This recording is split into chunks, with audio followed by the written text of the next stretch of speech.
My wife begged me to cover for her little accident. Then our daughter said, "Mom told me not to tell you about the man in the truck." So I checked the cameras, stayed quiet, and watched her destroy her own life, one lie at a time.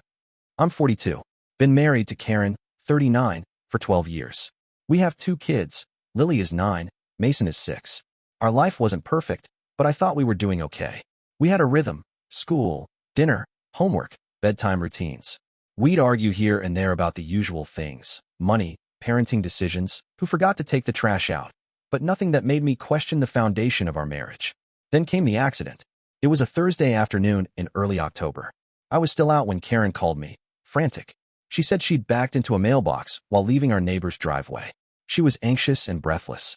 "Can you just tell the insurance company it was you?" she pleaded. "It'll wreck our premium if it's me again." She had a couple of prior accidents on record. I didn't love the idea of lying, but she kept saying it was a small thing, and we didn't need another financial hit right before the holidays. So I said okay. That evening, I was helping Lily with her math homework. Out of nowhere, she asked, "Why was Mom hugging that man in his truck before the mailbox thing?" I stopped mid-sentence. "What do you mean?" She looked down and shrugged. "Some guy in a white truck dropped her off. They were laughing and hugging. I waved, but Mom didn't see me. Then she told me not to tell you." I don't know what I expected. Maybe she misunderstood. Maybe Karen had bumped into an old friend. But I couldn't shake the tight feeling in my chest. Karen had made the accident sound so casual. There was no mention of another person. No mention of a truck. The next morning, when the house was quiet, I remembered our doorbell camera. We'd installed a few around the house last year after a string of neighborhood break-ins. I hardly ever looked at them. But that morning, I opened the app and started scrubbing through the footage from the previous day. It didn't take long to find it. A white pickup pulled up just down the street from our house. Karen stepped out of the passenger side. The man behind the wheel looked younger than me, maybe mid-30s, sleeves of tattoos visible even from the angle. He was wearing scrubs. Before Karen walked off, they leaned in. It wasn't a friendly hug. It was intimate. They kissed. She ran her fingers through her hair, glanced toward our house, then walked down the block. I watched it twice. I didn't feel angry. Not yet. Just still.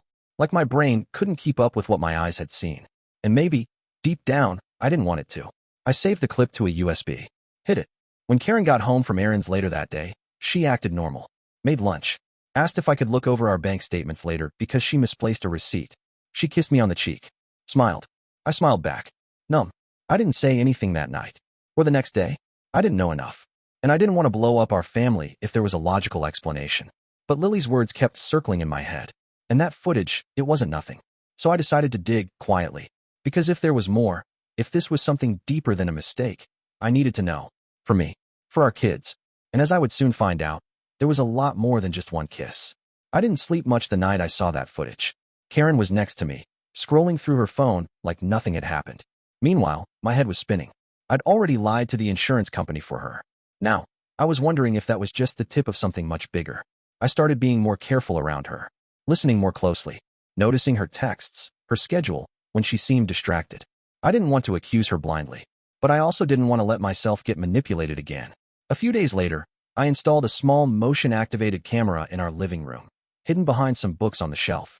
That part of the house wasn't covered by our security system, and I figured if anything did happen, it would be in the comfort zone of our home.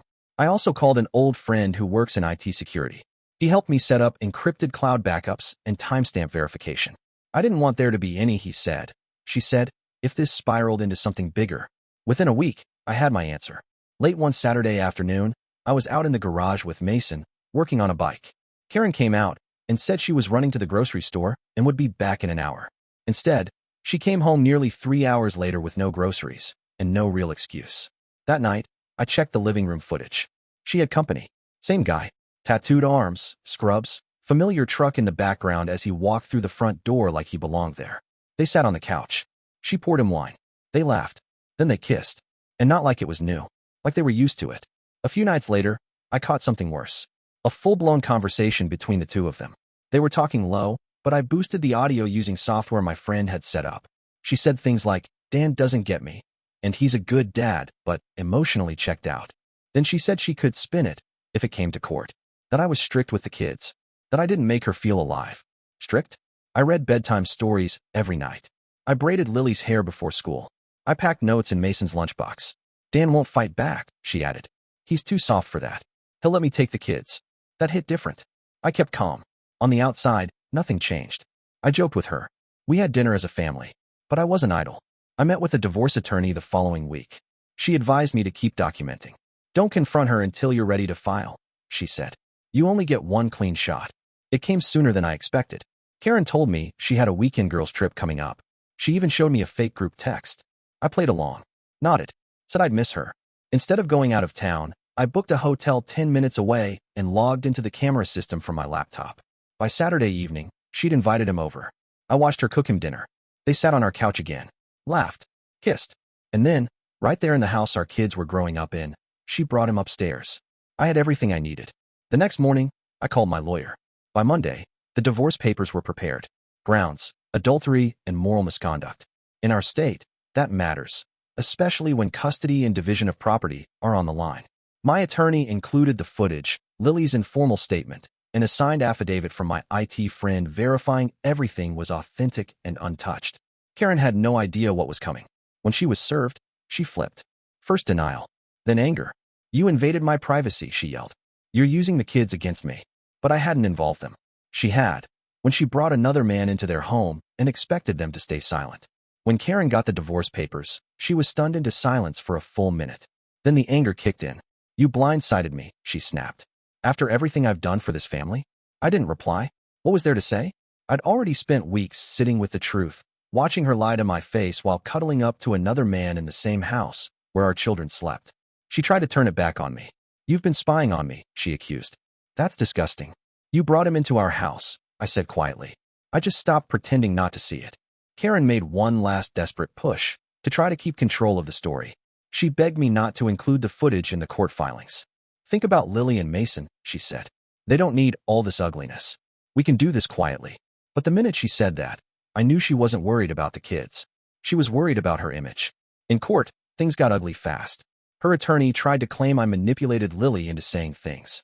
They even brought up my quiet personality, trying to paint me as emotionally distant, maybe even unfit to handle full custody.